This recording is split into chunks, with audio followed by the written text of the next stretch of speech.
I never thought a simple flower delivery would change everything. But on that cold Valentine's night, I learned that some traditions are meant to last forever, whether you're alive to keep them or not. My name is Alex, and at the time this happened, I was 27 years old, working part-time at a small flower shop in one of the older neighborhoods of Boston. The kind of place where the brick buildings have seen better days, where the streetlights flicker just enough to make you glance over your shoulder at night. I wasn't exactly living the dream.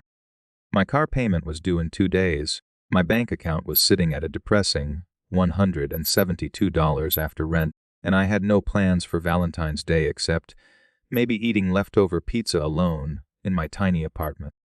The shop was called Evergreen Florals, tucked between a dusty bookstore and a laundromat that always smelled like bleach and regret.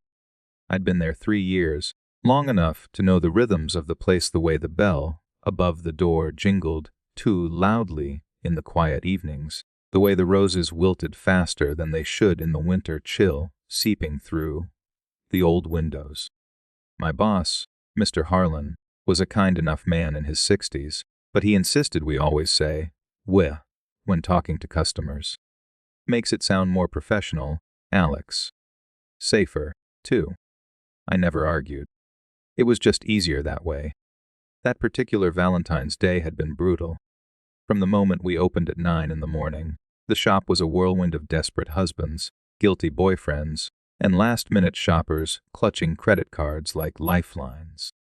By 10 at night, my feet ached, my hands were stained green from stems, and the air was thick with the sweet, almost cloying scent of lilies, carnations, and too many roses. I was sweeping the floor, the soft swish of the broom, the only sound besides the low hum of the refrigerator units, keeping the bouquets fresh, when I heard the jingle of the bells on the door. I looked up, ready to politely say we were closing, but the words caught in my throat. The man who stepped inside was different. He looked to be in his late 30s, tall and lean, dressed in a long black leather coat that seemed too elegant for the neighborhood. A silver-topped cane tapped lightly against the wooden floor as he walked, favoring his left leg with a subtle limp. His face was pale, almost unnaturally so under the warm shop lights, with sharp features and eyes that held a depth I couldn't quite place. Sadness, maybe, or something older. "I'll be quick. At least, I'll try," he said, his voice smooth but carrying a faint accent. I couldn't pinpoint something European, perhaps. He tipped his cane slightly in a polite nod and began perusing the aisles. I watched him move past the bright lilies and cheerful daisies, straight toward our largest display of roses. There were reds so deep they looked like velvet, pinks that glowed softly, and those almost black, eternity. Roses that customers always commented on. I wasn't in a hurry. Tips on Valentines were legendary, and with my financial situation, well, let's just say I could use every extra dollar. As he examined the blooms, I leaned on my broom and asked, looking for something particular, "Sir?" He paused, turning to me with a small smile that didn't quite reach his eyes. 2 dozen of these," he said, pointing to the dark eternity roses, and 1 single white rose at the center. "Very nice choice," I replied, moving behind the counter. "Gift box or vase?" He looked directly at me then, and for a moment, I saw that hint of profound sadness flicker across his face. "The thing is, I have a rather unusual request." My stomach tightened slightly. Unusual requests on Valentine's weren't uncommon. Drunk guys asking for custom notes, people wanting flowers delivered to exes, but something about his tone made the hairs on the back of my neck stand up. Just a little. He pulled an envelope from his coat pocket and placed it on the counter with a soft thud. "There's $2,000 cash inside.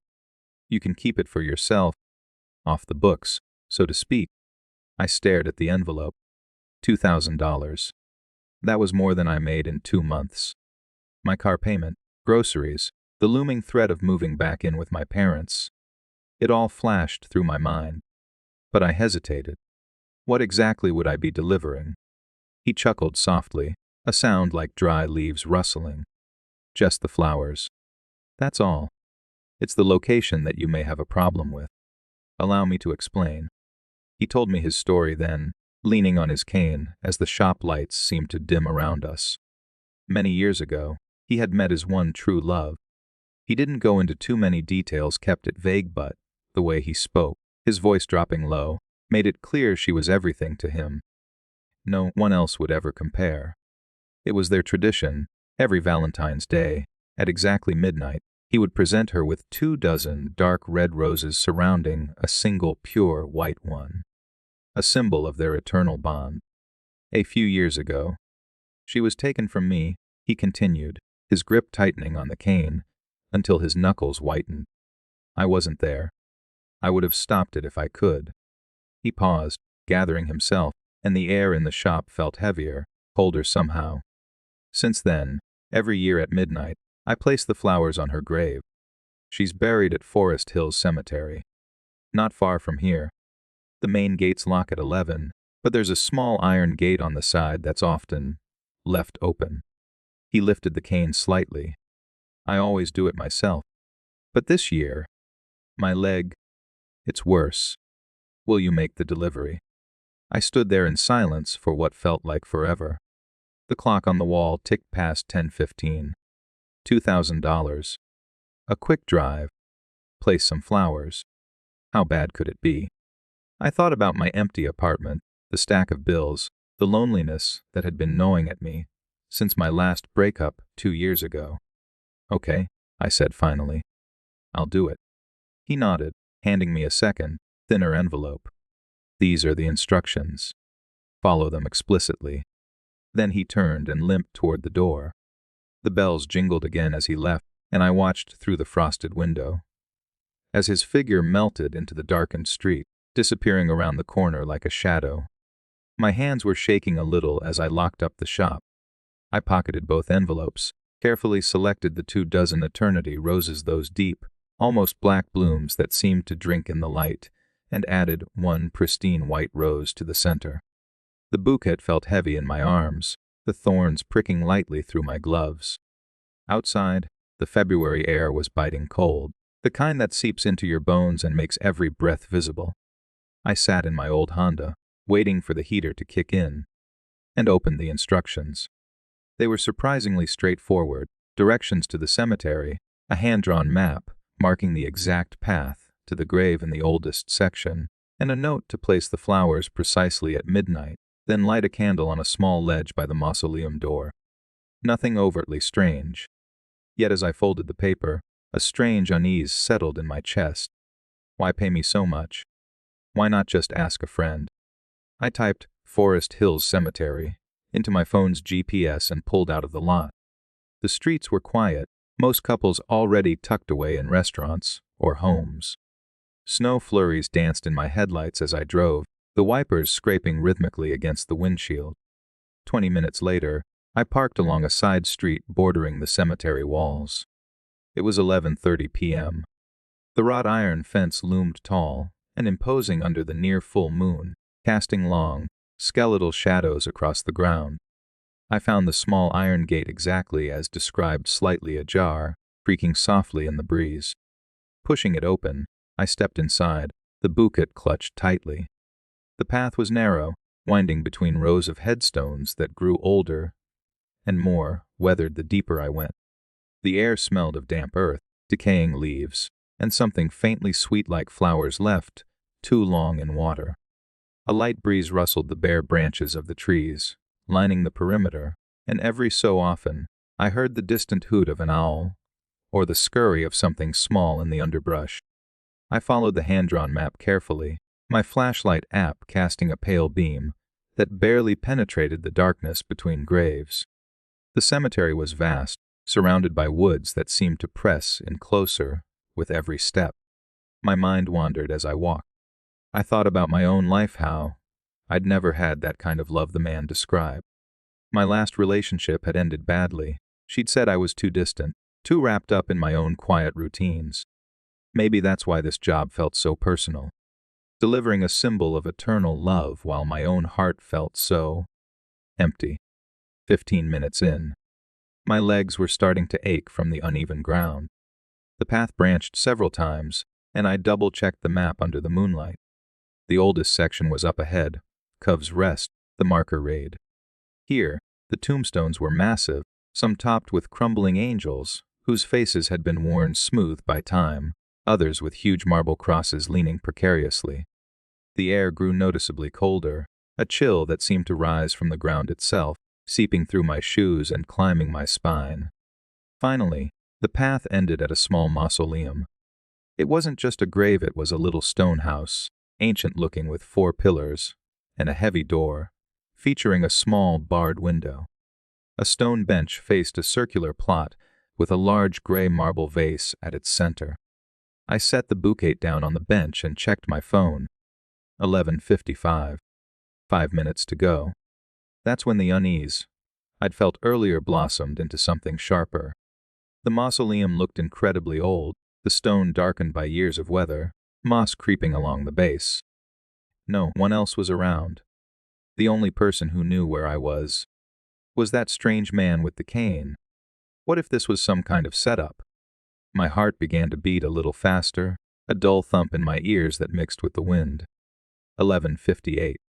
I could wait 2 minutes. I stared at the small ledge under the window there. It was indeed a candle and a box of matches, just as instructed. The wind picked up, carrying a low whisper, through the trees that almost sounded like a sigh. Or was it my imagination? I thought I heard something scurry inside the stone structure. Probably just rats or a squirrel seeking shelter. Cemeteries are full of life in their own quiet way, right? Midnight clicked over on my phone. The wind howled louder for a moment, and I moved quickly. I arranged the dark red roses carefully in the vase, centering the single white one. It looked beautiful in the moonlight, romantic, even in a haunting sort of way. Then I stepped to the mausoleum door, my hands trembling as I struck a match. The first one fizzled out in the breeze. Swearing under my breath, I tried another. It flared to life, the sudden flame blinding me momentarily. I lit the candle, and as the warm glow spread, I leaned in closer to the window, perhaps to make sure it stayed lit. That's when it happened. A hand pail, slender, impossibly cold, shot out from the small window and clamped around my wrist like a vice. I screamed, the sound echoing through the empty cemetery, raw and terrified. I tried to pull away, but her grip was steel. The cold burned into my skin, radiating up my arm, numbing everything it touched. My heart hammered wildly, breath coming in short, panicked gasps that fogged in the freezing air. She pulled me forward. Slowly. Inexorably. My fingers disappeared through the bars, into the absolute blackness inside. Then my wrist. I could feel the rough stone scraping my skin, smell the musty, earthy decay wafting from within. In that pitch darkness, I thought I glimpsed 2 cold blue eyes staring back at me, wild, desperate, hungry. Panic surged through me. I fumbled for the small pocket knife I always carried, snapped it open with my free hand, and stabbed blindly at where I thought her hand was. There was resistance, a sickening give, and she loosened her grip just enough. With every ounce of strength I had, I wrenched backward. I heard a sharp snap, whether bone or something else. I didn't want to know, and tumbled hard onto the frozen ground. I was up and running in an instant. Branches whipped at my face, roots tripped me, but I didn't stop. The flashlight beam bounced wildly, illuminating glimpses of gravestones that seemed to leer at me as I passed. I lost the path completely but kept going, lungs burning, legs screaming, the taste of blood in my mouth from biting my lip. Eventually, I found a section of fence, lower than the rest, and practically threw myself over it, tearing my jacket in the process. It took me nearly an hour to find my car. I drove home in a daze, hands gripping the wheel so tight my knuckles were white, every shadow on the road making me jump. When I finally stumbled into my apartment, I locked the door, drew the curtains, and sat on the floor with every light on, shaking uncontrollably. Some time has passed now. Weeks, actually. I try not to think about that night. I quit the flower shop the next day, told Mr. Harlan I needed a change. The $2,000 sits in my account, but I haven't touched most of it. It feels tainted. But on cold winter nights, when the wind howls just right, I wonder. I wonder about the other people that man might have sent in years past. I wonder if they made it out. And most of all, I wonder about the inscription I glimpsed above the door of that little stone house as I ran, "Love Eternal." It wasn't until much later, when I dared to look up the cemetery records online, that the real horror began to sink in. The mausoleum belonged to a woman named Eleanor Voss, who died on Valentine's Day, exactly 10 years ago. Her husband, the man who presumably paid me, had died the year before her, in a car accident. So who was the man with the cane? And why did the eyes I saw in the darkness look so much like mine in old photos? I thought that was the end. But 2 nights ago, on a quiet evening much like that one, my phone buzzed with an unknown number. The text was simple: "Thank you for the delivery. She loved them. Same time next year?" Attached was a photo. My bouquet, perfectly arranged in the vase. But the mausoleum door was open, and standing in the shadows just inside, hand raised in a wave, was me. Pale, eyes cold and blue, smiling. I haven't slept since. The flowers in my apartment, the single white rose I kept as a reminder, hasn't wilted. It's been weeks. And sometimes, late at night, I hear the faint jingle of bells on a door that isn't there.